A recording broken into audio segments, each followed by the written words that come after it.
মুখ্যমন্ত্রীর বিরুদ্ধে তদন্তে সরাসরি বাধা দেওয়ার অভিযোগ ইডির। প্রতীক জৈনের বাড়িতে তল্লাশি চলাকালীন হঠাৎ প্রচুর পুলিশ নিয়ে হাজির হন মুখ্যমন্ত্রী। এটা সম্পূর্ণটা অভিযোগ ইডির, যেটা আপনাদের আমরা জানাচ্ছি। এবং ইডি বলছে তদন্তে গুরুত্বপূর্ণ নথি আর ইলেকট্রনিক ডিভাইস ছিনিয়ে নিয়ে গেছেন মুখ্যমন্ত্রী, এটা ইডির অভিযোগ।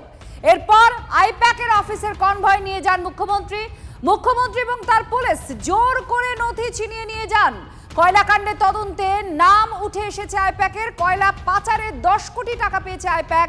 সেই মামলা তদন্তেই মোট 10 জায়গায় তল্লাশি। আর এই প্রসঙ্গেই ইডির যে প্রেস বিবৃতি আপনারা দেখতে পাচ্ছেন, এখানে সরাসরি মুখ্যমন্ত্রীকে উদ্দেশ্য করেই তারা বলছেন মুখ্যমন্ত্রীর বিরুদ্ধে তাদের অভিযোগ, তদন্তে বাধা দিয়েছেন, নথি ছিনিয়ে নিয়ে গেছেন। সিজার মন্ডল আমাদের সঙ্গে রয়েছেন, আমরা সিজারের সঙ্গে কথা বলবো। সিজার, খুবই গুরুতর একটা বিষয়, কারণ আইনত যে অংশটা সেখানে অভিযোগ করা হচ্ছে যে তিনি নথি ছিনিয়ে নিয়ে গিয়েছেন এবং কেন্দ্রীয় এজেন্সির কাজে বাধা দিয়েছেন। এটা তো গুরুতর অভিযোগ।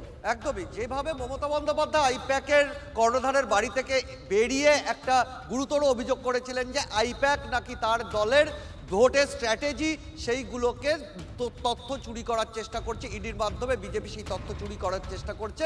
ঠিক সেরকমই এনফোর্সমেন্ট ডিরেক্টরেট সরকারিভাবে তাদের বিবৃতি দিয়ে আরও মারাত্মক অভিযোগ এনেছে।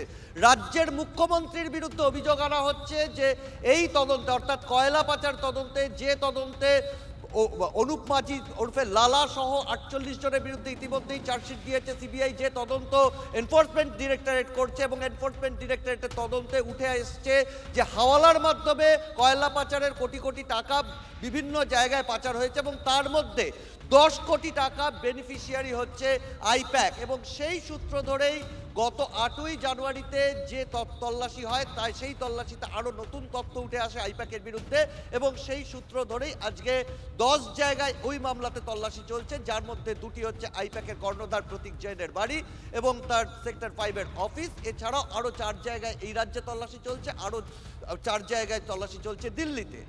এবং তারা দাবি করছেন যে তল্লাশি অভিযান যখন চলছে আইপ্যাক কর্ণধারের বাড়িতে, প্রথমে শেক্সপিয়ার সরণি থানার পুলিশ আধিকারিকরা আসেন, তার কিছুক্ষণের পরেই ডিসি সাউথ আসেন এই তদন্তকারী আধিকারিকদের আইডেন্টিটি ভেরিফাই করবার জন্য, অর্থাৎ এরা সত্যি ইডি অফিসার কিনা। তারপরে মনোজ বার্মা কলকাতার পুলিশ কমিশনার ঢোকেন এবং তাদেরকে সেই আই কার্ড দেখানো হয়, ইডি আধিকারিকরা দেখান এবং শান্তিপূর্ণভাবে যখন এই তল্লাশি অভিযান চলছে তার মধ্যেই মুখ্যমন্ত্রী মমতা বন্দ্যোপাধ্যায় বেশ কিছু পুলিশ কর্মী এবং পুলিশ আধিকারিককে সঙ্গে নিয়ে ঢোকেন এবং তিনি তার সাংবিধানিক পদ ব্যবহার করে সেই জোর করে এই মামলায় অত্যন্ত গুরুত্বপূর্ণ কিছু নথি, সেটা ফিজিক্যাল এভিডেন্স এবং বেশ কিছু ইলেকট্রনিক ডিভাইস তিনি ছিনিয়ে নিয়ে যান।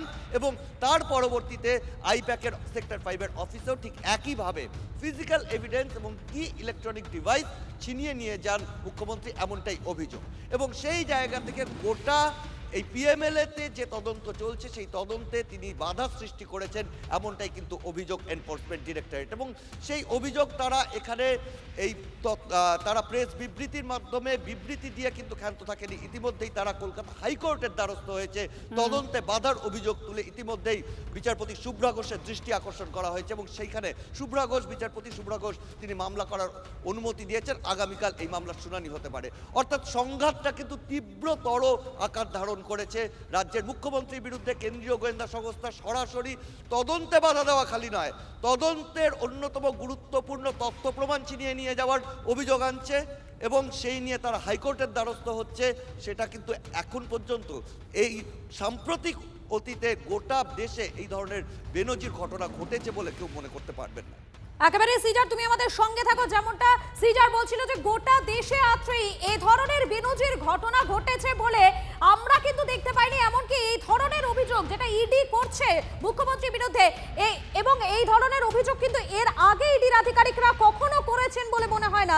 এবং আপনাদেরকে জানাবো, মুখ্যমন্ত্রীর বিরুদ্ধে তদন্তে সরাসরি বাধা দেওয়ার অভিযোগ ইডির। প্রতীক জৈনের বাড়িতে তল্লাশি চলাকালীন হঠাৎই প্রচুর পুলিশ নিয়ে হাজির হন মুখ্যমন্ত্রী। তদন্তে গুরুত্বপূর্ণ নথি এবং ইলেকট্রনিক ডিভাইস ছিনিয়ে নিয়ে গেছেন মুখ্যমন্ত্রী, অভিযোগ ইডি। জয়প্রকাশ মজুমদার রয়েছেন আমাদের সঙ্গে এই মুহূর্তে।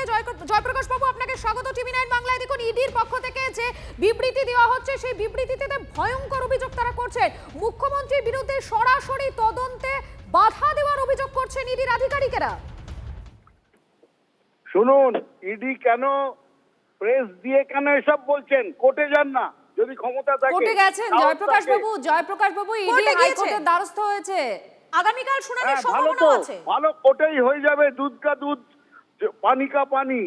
আজকে ভারতবর্ষের স্বাধীনতার ইতিহাসে প্রথম একটা রাজনৈতিক দলের পরামর্শদাতার বাড়িতে বা তাদের অফিসে লোক পাঠিয়ে বিজেপি, নিজেদের কেন্দ্রীয় সংস্থা পাঠিয়ে বিজেপি তথ্য চুরি করছে, ডাকাতি করছে, এরকম নিম্ন রুচির কাজ এর আগে ভারতবর্ষে হয়নি। ইডি এই কাজে জড়িয়ে পড়েছে। যদি মানি লন্ডারিং এর ব্যাপার হতো তারা নোটিশ পাঠাতো। আজকে কোন অধিকারে যারা তৃণমূল জয়প্রকাশ বাবু ইডির একেবারে স্পষ্ট করে মুখ্যমন্ত্রীর নাম করে অভিযোগ করেছেন যে তদন্তে বাধা দিচ্ছেন। শুধু তাই নয়, সমস্ত নথি সেগুলো ছিনিয়ে নিয়ে গিয়েছেন। এটা কিন্তু আর এটা আপনি কিভাবে নিজেও আইনজীবী, ছিনিয়ে নিয়েছেন? আপনি নিজেও কোন জানেন নথি? এটা কত গুরুত্বপূর্ণ এবং পার্টির গুরুতর নথি একটা ছাড়া- অভিযোগ, কিন্তু কার বিরুদ্ধে করা হচ্ছে? রাজ্যের প্রশাসনিক প্রধানের বিরুদ্ধে করছেন। আরে প্রধানের কি, প্রধান আবার পার্টিরও প্রধান। মুখ্যমন্ত্রী তো পার্টির অফিসে হামলা করেছে। জয়প্রকাশ বাবু, একটা আইনি পথে যাওয়ারও একটা রাস্তা ছিল। মুখ্যমন্ত্রী নিজের হাতে এইভাবে আইনটা কেন তুলে না নিলেন? না, তিনি তো দিতে আইনি পারেন, পথেও যেতে কাগজ দিয়ে পারতেন। চলে যাবে। যেটা চুরি করে নিয়ে যাওয়ার পর আইনি পথ, যেটা সংরক্ষণ করতে হবে আমাদের ডেটা, পার্টির ডেটা। তিনি পার্টির প্রধান, পার্টির ডেটা কেউ নিতে পারে? আজকে বিজেপির অফিসে ঢুকে আমি পার্টির ডেটা দিতে পারি? কিন্তু এসব কি এইভাবেও কাণ্ড কারখানা চলছে? এ তো সেই আমেরিকার ভেনিজুয়েলাতে পাঠিয়ে তাদের প্রধানকে তুলে নিয়ে আসার মতন ঘটনা, গায়ের জোরের ঘটনা সমর্থনযোগ্য? ভারতের গণতন্ত্র নষ্ট হচ্ছে এই ইডির দাপটে। ধন্যবাদ আপনাকে জয়প্রকাশ বাবু, আপনাকে ধন্যবাদ। আমি সরাসরি আরো একবার আমাদের চিফ রিপোর্টার সিজার মন্ডল রয়েছেন, আমি সিজারের কাছে চলে যাবো। সিজার, এটাই তো সবথেকে বড় প্রশ্ন যে মুখ্যমন্ত্রীর বিরুদ্ধে যে গুরুতর অভিযোগ এনেছে ইডি, এই অভিযোগটা নাও আসতে পারতো। মুখ্যমন্ত্রী আইনি পথেও যেতে পারতেন, না গিয়ে তিনি সরাসরি সেখানে পৌঁছে যাচ্ছেন, নিয়ে তিনি বেরিয়ে আসছেন নথি নিয়ে, এমনটাই অভিযোগ ইডি করছে। একদমই, কারণ এই একই অভিযোগ কিন্তু বিরোধী দলনেতা শুভেন্দু অধিকারীও করছেন। এবং মুখ্যমন্ত্রী যদি মনে করতেন যে সেই প্রশ্নটা বিরোধী দলনেতাও করছেন বা বিজেপির বিভিন্ন নেতৃত্ব বলছেন যে তার যদি নির্দিষ্ট কোনো অভিযোগ থাকে এনফোর্সমেন্ট ডিরেক্টরেটের বিরুদ্ধে, সেক্ষেত্রে তিনি কিন্তু আইনি পদক্ষেপ করতে পারতেন। সেটা না করে তিনি যে বেপরোয়াভাবে যে ডেসপারেশন থেকে আজকে গেছেন, সেই ডেসপারেশনটা কিন্তু কোথাও মারাত্মকভাবে বেনজির ঠেকছে। এর আগে আমরা দেখেছি তিনি কেন্দ্রীয় সংস্থার বিভিন্ন অভিযানের বিরুদ্ধে রাজীব কুমারের বাড়িতে লাউডন স্ট্রিটে যখন তার সরকারি বাসভবনে যখন তল্লাশি চালানো হয় সেই সময়, এবং পরবর্তী ক্ষেত্রে নিজাম প্যালেসে তিনি ধর্ণা দিয়েছেন। কিন্তু এইরকমভাবে গোটা তদন্তের মাঝপথে গিয়ে নথি নিয়ে বেরিয়ে আসার মতো ঘটনা কিন্তু এর আগে ঘটেনি। এবং সেইখান থেকেই এনফোর্সমেন্ট ডিরেক্টরেটের অভিযোগটা খুব স্পষ্ট যে তিনি তদন্তে অত্যন্ত গুরুত্বপূর্ণ এভিডেন্স সেগুলোকে নিয়ে বেরিয়ে এসেছেন। অর্থাৎ এখানে কিন্তু এভিডেন্স ট্যাম্পারিংয়ের অভিযোগ তার বিরুদ্ধে উঠছে, তথ্য প্রমাণ লোপাট করার অভিযোগ, যেটা কিন্তু বিএনএসএ অত্যন্ত গুরুত্বপূর্ণ একটা অভিযোগ বা একটা গুরুত্বপূর্ণ অপরাধ, এবং পিএমএল এর ক্ষেত্রেও একটা মারাত্মক অপরাধ হিসেবে বিবেচিত হয়। এই তথ্য প্রমাণ লোপাটের অভিযোগে এর আগে একাধিক ব্যক্তি গ্রেপ্তার হয়েছেন, তাদের বিরুদ্ধে আইনি পদক্ষেপ করা হয়েছে। এবং সেই জায়গা থেকে এই কথাগুলো একটা কারণেই বললাম যে অভিযোগের তাৎপর্য বা অভিযোগের গুরুত্বটা। একেবারে সিজার, তুমি আমাদের সঙ্গে থাকো। যখন এই ধরনের এই ঘটনা ঘটছে আত্রি, যখন আমরা দেখতে পাচ্ছি একটা চূড়ান্ত টানাপোড়েন চলছে, ঠিক তখনই বিরোধী দলনেতা তিনি কি অভিযোগ করছেন শোনাই আপনাদের। আমি মুখ্যমন্ত্রী যাওয়া, সিপি যাওয়াটাকে মনে করি অনৈতিক, অসাংবিধানিক, কেন্দ্রীয় সংস্থার তদন্তে সরাসরি বাধা দান মুখ্যমন্ত্রী এর আগেও করেছেন রাজীব কুমারের বাড়িতে রেড হওয়ার সময়, এবং তিনি 5 ঘন্টা ধর্ণা দিয়েছেন নিজাম প্যালেসে। আপনার যখন ফিরাদ হাকিম সহ বেশ কয়েকজনকে গ্রেপ্তার করেছে, এরা মুখ্যমন্ত্রীর অভ্যাসের মধ্যে পড়ে। কিন্তু কেন্দ্রীয় তদন্তকারী সংস্থা তার যে সাংবিধানিক অধিকার আছে সেই অনুযায়ী যদি এই তৃতীয়বারেও এই মুখ্যমন্ত্রী এবং সিপির বিরুদ্ধে ব্যবস্থা না নেন, তাহলে কিন্তু পশ্চিমবাংলায় ভুল বার্তা যাবে। এবং ইডি নিশ্চয়ই তার ক্ষমতা বলে তাদের মুখ্যমন্ত্রীর বিরুদ্ধেও ব্যবস্থা নেওয়া উচিত বলে আমার মনে হয়েছে। সেই ব্যবস্থা তারা আইনের মধ্যে থেকে নেবেন। রাজনৈতিক বিতণ্ডা ব্যাপক আকারে হচ্ছে এখন এই ঘটনা নিয়ে। কিন্তু এই যে এজেন্সি, কেন্দ্রীয় এজেন্সিকে ব্যবহার করা হচ্ছে, কেন্দ্রীয় এজেন্সি বিজেপির অঙ্গুলি হেলনে চলছে, এই সংঘাতের জায়গা এর আগেও তৈরি হয়েছে। কিন্তু বেনজির ঘটনা, একেবারে যখন ইডি সার্চ করছে, অপারেশনে আছে, সেই সময় মুখ্যমন্ত্রী চলে গেলেন আইপ্যাকের অফিসে। এখন ইডি তল্লাশি যখন চলছিল সেই সময় ধর্নায় মুখ্যমন্ত্রী এখনো পর্যন্ত ধর্নায় আছেন। ইডির বিরুদ্ধে তৃণমূলের ভোট কৌশল, ল্যাপটপ থেকে ট্রান্সফারের অভিযোগ এনেছেন মুখ্যমন্ত্রী, আর এটা অপরাধ। তিনি বলছেন যে এফআইআর হবে, এই হুঁশিয়ারি দিয়েছেন মুখ্যমন্ত্রী। আপনাদের শোনাবো কি তার বক্তব্য ছিল। এই অপারেশনটা স্টার্ট করেছে ভোর 6টা থেকে, যখন অফিসে কেউ ছিলই না প্রায়, এবং তারা এসে আমাদের পার্টির সব ডেটা, সমস্ত ল্যাপটপ, সমস্ত আইফোন বা ফোনে যে সমস্ত স্ট্র্যাটেজি আছে ইলেকশনের, ইনক্লুডিং এসআইআর, আমাদের কাজ চলছে মানুষকে সাহায্য করবার জন্য, সেগুলো সব ওরা ফরেন্সিক টিম নিয়ে এসে সকাল থেকে ট্রান্সফার করেছে। আমি মনে করি এটা ক্রাইম। একটা পার্টি অফিসের, এটা প্রাইভেট অর্গানাইজেশন নয়। আপনারা সবাই জানেন আইপ্যাক আমাদের অল ইন্ডিয়া তৃণমূল কংগ্রেসের,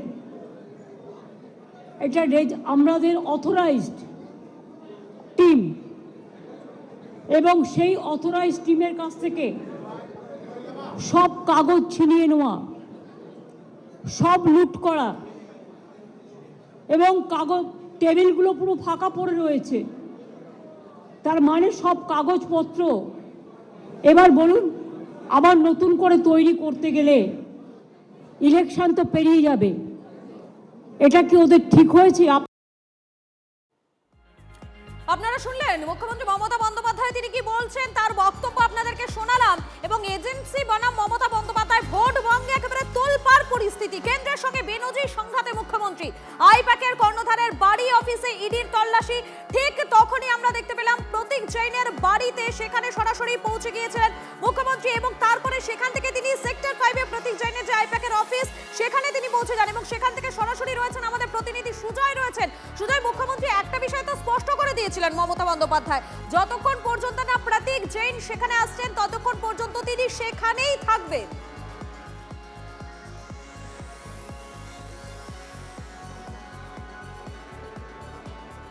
একেবারে মুখ্যমন্ত্রী বলেছিলেন, এবং আমরা দেখলাম কিছু সময় আগে আমার সহকর্মী সায়ন্ত সেই ছবি তুলে ধরেছে যে প্রতীক জৈনকে অন্য একটি রাস্তা থেকে নিয়ে আসা হলো, যেখানে মুখ্যমন্ত্রী আইপ্যাকের দফতর, সেখানে নিয়ে যাওয়া হয়েছে। মধুকল্পিত, আমি তোমাকে একটা ছবি দেখাবো, আমার সহকর্মী সূর্যেন্দু দেখাবে। তো বেশ কিছু সময় আগে থেকে আমরা দেখিয়ে আসছি যে লিফট থেকে বেরোনোর যে রাস্তা, সেই রাস্তায় একটা সাদা রঙের স্করপিও গাড়ি ছিল, যেটাতে সমস্ত নথি তোলা হয়েছিল। তার ঠিক সামনে আমার সহকর্মী সূর্যেন্দু দেখো ফোকাস করছে, তার ঠিক সামনেই আরও একটা একই রকম দেখতে, হুবহু একই দেখতে গাড়ি নিয়ে আসা হলো, স্করপিও গাড়ি। এই গাড়িটা যখন নিয়ে আসা হলো, ব্যাক করে যখন এখানে ঢোকা হলো, সেখানে কিন্তু গাড়ির সামনে, যেখানে আমার সকল সূর্যন্ত ফোকাস করছে, ঠিক ড্রাইভারের সামনে পুলিশ লেখা ছিল। এই মুহূর্তে সেই পুলিশ লেখাটা সরিয়ে নেওয়া হয়েছে।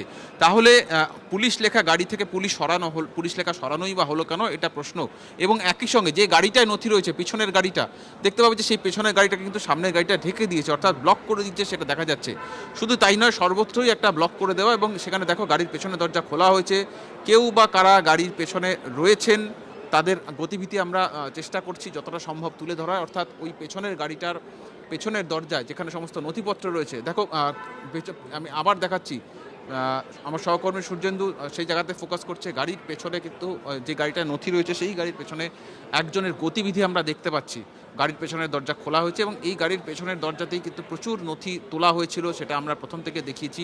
গাড়ির মাঝখানে যে আসন, সেখানে নথি তোলা হয়েছিল, সেই জায়গাতে এখন আমরা একজনের গতিবিধি দেখছি। তাহলে কি কোনোভাবে নথি সরানো হচ্ছে, নাকি অন্য কোনো কাজ করা হচ্ছে? যেখানে নথি রয়েছে সেখানে আবার পুলিশ, নাকি নথি সরানো হচ্ছে? কারণ কিছুক্ষণ আগে ইডির যে বিবৃতি, সেই বিবৃতিতে তারা বলছে যে তাদের কাছ থেকে নাকি জোর করে নথি ছিনিয়ে নেওয়া হয়েছে, অন্তত এমনটাই অভিযোগ করা হচ্ছে ইডির পক্ষ থেকে।